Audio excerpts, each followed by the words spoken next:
Here's how we add the nightlight module to our lantern nightlights. You want to sand the area of the wood that's going to be glued to the actual nightlight module, because that will adhere, and also the module itself, because that will adhere the plastic to the wood very well. So once you have sanded the wood, then you want to actually sand the nightlight module where it's going to come into contact with the wood. And I use about 80 grit sandpaper to do this. That roughens it up very, very well. And then once you have sanded both areas, then you apply super glue. I apply it to the wood because it seems less messy that way. And then once you've added the super glue, then you add the nightlight module, and you want to make sure the nightlight module is flush with the wood.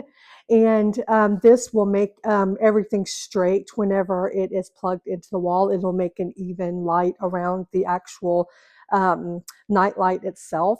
So once you have made sure that everything is flush and adhered, then you want to leave it upside down to allow the glue to cure for, I would say, probably 30 minutes to an hour, just to make sure.